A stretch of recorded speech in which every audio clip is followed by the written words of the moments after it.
Hello नमस्कार मेरे शेर से न्यू स्टडी पॉइंट टू गौरव सर में आप सभी का हार्दिक स्वागत है। प्यारे साथियों, आज हम लेके चलेंगे प्रमुख पक्षी विहारों को। मैंने आपको कल की क्लास में करा दिया था जिसे कहते हैं वन्यजीव अभ्यारण्य, यानी जो हमारे वन्यजीव अभ्यारण्य होते हैं वो मैंने करा दिए थे। आप एक बार कमेंट में कमेंट करके बताएं कि सबसे बड़ा वन्यजीव अभ्यारण्य कौन सा है और सबसे छोटा कौन सा है, और बढ़ते हैं फिर अपनी क्लास की तरफ। और उससे पहले मैं आपको बता दूं कि जो भी मेरा प्यारा भाई बहन चैनल पर नया आया है वो चैनल को सब्सक्राइब कर दे और वीडियो को लाइक कर दे। आइए बढ़ते हैं क्लास की तरफ, क्योंकि हम बिगड़ देरी के सिर्फ पॉइंटों के बारे में बात करते हैं, ना कि किसी और चीज़ के बारे में। तो आइए हम देख लेते हैं आज के, जिसे कहते हैं हमारी जो वन्यजीव संरक्षण नीति थी वो आई थी 1956 में। आपको मैं ये चीज़ बता चुका हूँ। इसके तहत हमारे दो चीज़ आती हैं, जिसे कहते हैं वन्यजीव अभ्यारण्य और वन्यजीव पक्षी विहार, यानी वन्य जीव हैं और पक्षी अभ्यारण्य, यानी वन्य जीवों को हम करा चुके हैं। आइए आज हम देखेंगे पक्षी विहारों को। इसमें आप पहला लिख लें, जिसे कहते हैं नवाबगंज।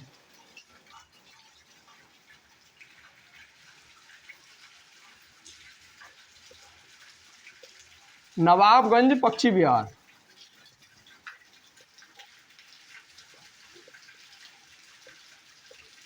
तो आइए, हमारी आज की क्लास शुरू हो चुकी है, सभी को जोड़ लें।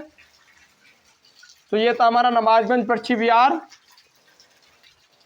और ये हमारा क्यों प्रसिद्ध है? तो ये हमारा इसलिए प्रसिद्ध है क्योंकि इसका नाम चेंज हो चुका है। तो और इसका नाम चेंज होकर इसका क्या नाम रखा गया है? तो इसका नाम रखा गया है जिसे कहते हैं चंद्रशेखर आजाद पक्षी विहार, यानी चंद्रशेखर पक्षी विहार किसका नाम रख चुका है। तो इसीलिए ये इम्पोर्टेंट है हमारा चंद्रशेखर, क्योंकि लिखवाने का कुछ तो मतलब जरूर होना चाहिए कि एग्जाम में भी आ जाए। चंद्रशेखर पक्षी विहार। और आपसे अगर ये पूछा जाए कि ये उत्तर प्रदेश में कितने होते हैं, तो लगभग हमारे जो पक्षी विहारों की संख्या है ये लगभग हमारे पास 10 है। आपसे अगर पूछा जाए तो ये सिंपल तौर पर 10 है, ये पॉइंट आएगा नहीं, मैं फिर भी बता रहा हूँ कि लगभग 10 होते हैं। और आपसे अगर पूछा जाए कि नवाबगंज पक्षी विहार की स्थापना हमारे पास कब हुई थी, तो नवाबगंज पक्षी विहार जो है हमारी, इसका जो नाम तो चेंज हो चुका है और इसे रखा है जिसे कहते हैं, जो आया था चंद्रशेखर पक्षी विहार। और इसकी स्थापना आपसे पूछी जाए तो कब होती है, तो इसकी स्थापना होती है जिसे कहते हैं 1900, आपको जानते ही होंगे कि कब होती है, 1984 में। और आपसे पूछा जाए ये हमारा कहाँ स्थित है, तो ये हमारा उन्नाव के अंदर स्थित है। और आपसे ये भी पूछा जा सकता है कि कितने क्षेत्रफल में है, तो ये 2 किलोमीटर स्क्वायर के क्षेत्र में स्थित है। आइए, इसके बाद आता है हमारा नेक्स्ट पॉइंट। नेक्स्ट पॉइंट को हम देखेंगे, नेक्स्ट आता है जिसे कहते हैं हम संबलपुर पक्षी विहार। तो आइए इसे हम देख लेते हैं, संबलपुर पक्षी विहार को। एक बार इसे नोट करें।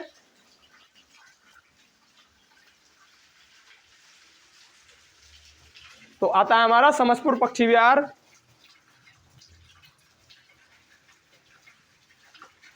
समसपुर। और आपसे पूछा जाए इसका नाम चेंज हुआ है? जी नहीं, इसका नाम कोई चेंज नहीं हुआ है। और इसकी स्थापना हुई थी हमारी 1987 में। और आपसे ये पूछा जाए कि 1987 में स्थापना तो हुई थी, और ये स्थित कहाँ है? क्योंकि हमारा जो सबसे मेन पॉइंट आता है वो ये आता है जिसे कहते हैं कि ये हमारा स्थित कहाँ है। उत्तर प्रदेश में अगर आपसे पूछा जाएगा तो ये हमारा रायबरेली के अंदर स्थित है, जिसे कहते हैं उन्नाव पक्षी विहार, समसपुर। और आपसे यह पॉइंट पूछा जाए कि ये कितने क्षेत्रफल के अंदर स्थित है, तो ये हमारा 8 किलोमीटर स्क्वायर के क्षेत्र में स्थित है, जिसे कहते हैं समसपुर पक्षी विहार।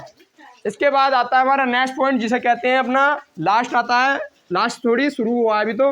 इसके बाद आता है लाख बहोसी।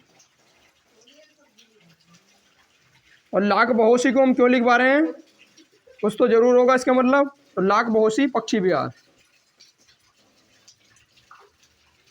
तो ये हमारा लिखवाने का पर्पस इसीलिए है क्योंकि ये हमारा सबसे बड़ा पक्षी विहार होता है।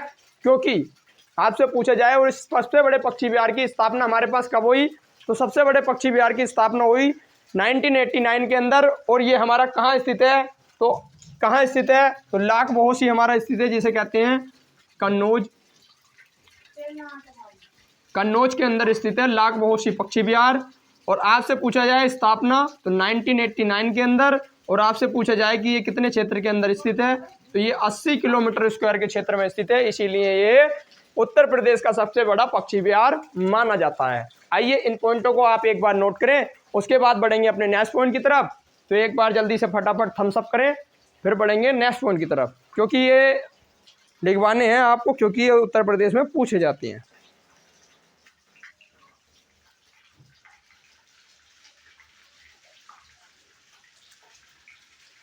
आइए बढ़ते हैं अपने नेक्स्ट पॉइंट की तरफ। ये आपने क्या लिखा है, ये आप इसे चेंज कर लें, ये 1988 है, ये इसे आप चेंज कर लें, कोई दिक्कत वाली बात है नहीं। आइए आता है हमारा नेक्स्ट पक्षी विहार, जो हमारा किस नाम से आएगा।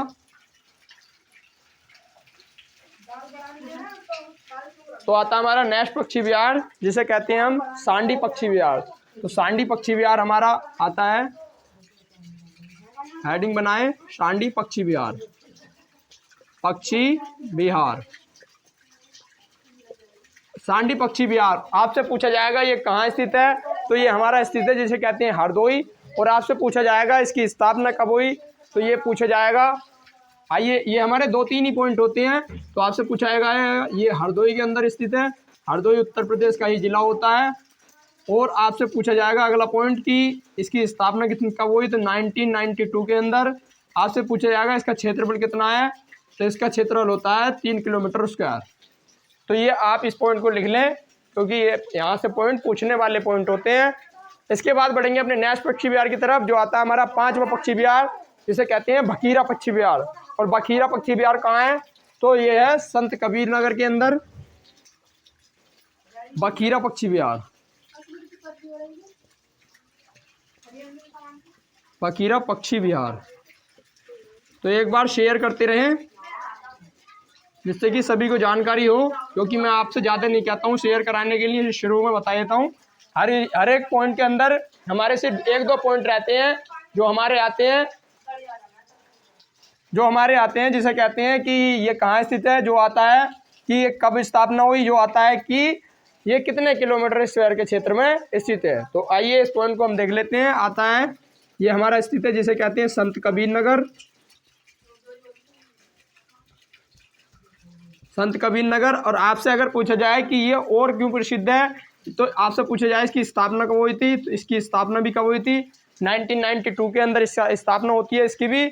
और आपसे अगर पूछा जाए कि ये कितने क्षेत्र में है, तो ये 2 किलोमीटर स्क्वायर के क्षेत्र के अंदर स्थित है।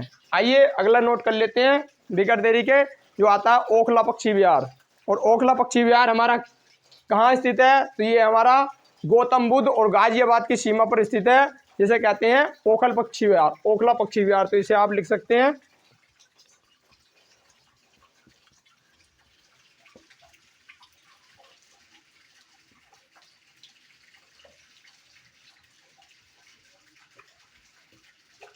ये हमारा जिसे कहते हैं गौतम बुद्ध,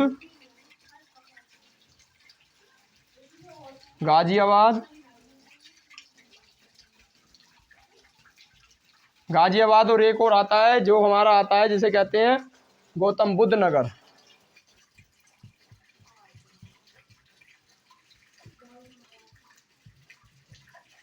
तो ये यहाँ स्थित है गौतम बुद्ध नगर, और गाजियाबाद की सीमा पर स्थित है हमारा ओखला पक्षी विहार। आपसे पूछा जाएगा इसकी स्थापना कब होती है, तो ओखला पक्षी विहार की हमारे सामने जो स्थापना का श्रेय आता है वो आता है 1919 के अंदर।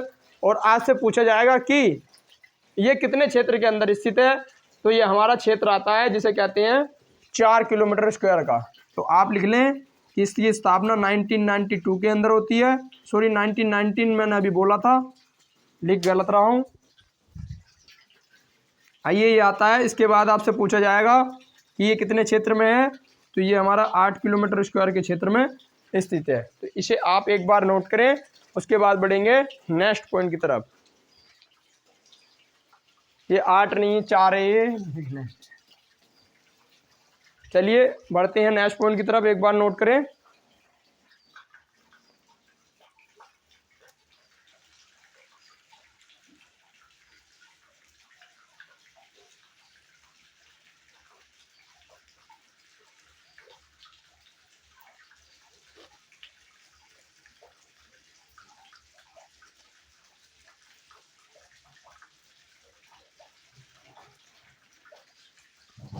तो आइए बढ़ते हैं।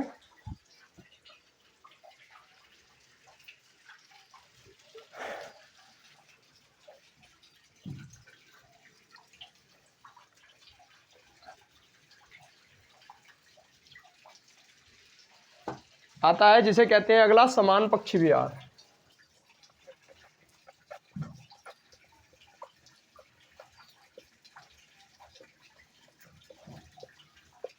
और ये हमारा कहाँ स्थित है? तो समान पक्षी विहार से आप समझ गए होंगे कि समान पक्षी विहार हमारा कहाँ स्थित होगा। तो ये होगा हमारा जिसे कहते हैं हापुड़ के अंदर। अगर आपसे पूछा जाए कि ये हमारा कहाँ है, तो सॉरी है हापुड़ नहीं, हापुड़ के पास होता है जिसे कहते हैं मैनपुरी। मैनपुरी में स्थित है जो है हमारा समान पक्षी विहार। और आपसे पूछा जाए इसका क्षेत्रफल कितना होता है, तो ये हमारे पास जो क्षेत्रफल आपको देखने को मिलेगा, इसका क्षेत्रफल मिलेगा जिसे कहते हैं 5 किलोमीटर। और ये हमारा इसकी स्थापना कब होती है? तो 1992 के अंदर। तो आप इसे लिख सकते हैं, ये हमारा मैनपुरी। और अगला पॉइंट आएगा कि इसकी स्थापना, और अगला पॉइंट आएगा कि ये कितने क्षेत्र में है, तो 5 किलोमीटर स्क्वायर के क्षेत्र में।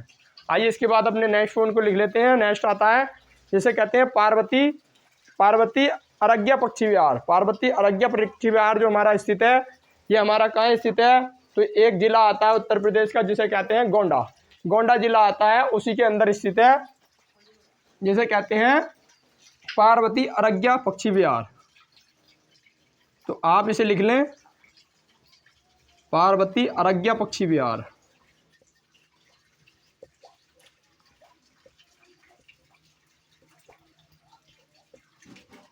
ये हमारा कहाँ आएगा? तो ये आएगा गोंडा के अंदर।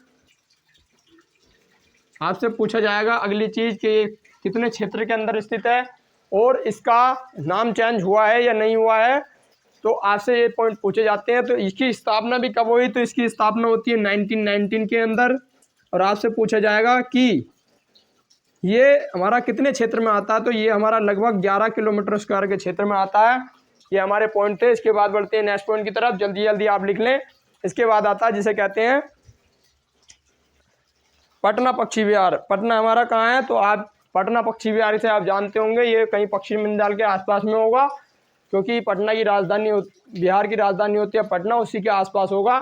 तो ये वहीं पर हमारा उत्तर प्रदेश का एक जिला आता है जिसे कहते हैं एटा। एटा के अंदर ही हमारा स्थित है जिसे कहते हैं हम पटना पक्षी विहार। तो पटना से आप कभी भी कंफ्यूज नहीं होना कि ये हमारा उत्तर प्रदेश से रिलेटिव है या कहीं और से रिलेटिव है। तो आपको लग रहा होगा कि पटना है तो इसका नाम होगा बिहार के अंदर होगा, जी नहीं, आप यहीं कंफ्यूज हो जाएंगे। इसीलिए ये पूछा जाता है पटना पक्षी विहार। इसीलिए इम्पोर्टेंट हो जाता है क्योंकि नाम है कुछ और पूछा कहीं और जाता है, क्योंकि ये उत्तर प्रदेश से रिलेटिव है और पूछा आपको लग रहा होगा कि ये बिहार से संबंधित है।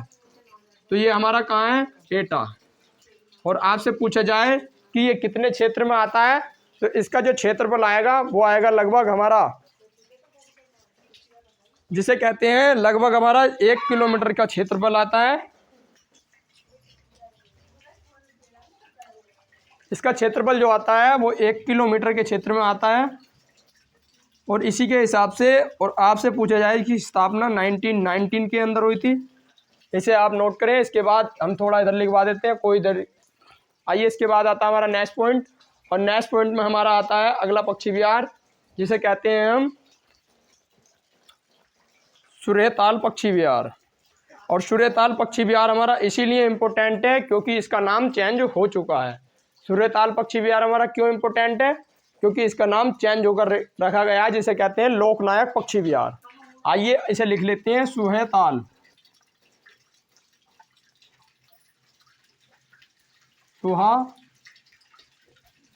सूहाताल पक्षी विहार। और सूहाताल पक्षी विहार हमने अभी बताया कि इसकी स्थापना कब हुई, तो इसकी स्थापना होती है 1990 के अंदर। और आपसे पूछा जाए ये कहाँ स्थित है, तो ये हमारा सूहाताल हमारा स्थित होगा। अभी मैंने आपको बताया कि ये हमारा स्थित है बलिया के अंदर और इसका नाम चेंज हो चुका है। तो आप लिख लें बलिया। और इसका नया नाम क्या होगा, तो नया नाम, इसका नाम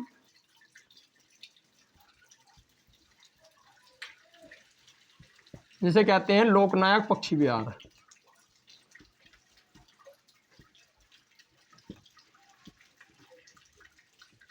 इसका नाम चेंज हो चुका है। आइए इसके बाद बढ़ेंगे अपने नेक्स्ट पॉइंट की तरफ। नेक्स्ट हमारा आता है जिसे हम कहते हैं, एक और है हमारा जो हमारा प्रसिद्ध होता है जिसे कहते हैं सूर सरोवर पक्षी विहार। सूर सरोवर से आप समझ सकते हैं क्योंकि सूर सरोवर हमारा कहाँ है स्थित, आप इसे जानते होंगे क्योंकि आगरा के अंदर हमारा सुरताल है, उसे आप जानते होंगे। और इसकी स्थापना हमारी मानी जाती है जिसे कहते हैं 1997 के अंदर, और किलोमीटर क्षेत्र के हिसाब से देखा जाए तो ये 4 किलोमीटर स्क्वायर के क्षेत्र में आता है। तो आइए आगरा के लिख लेते हैं। आगरा का हमारा कौन सा पक्षी विहार बताया मैंने अभी, सूर सरोवर।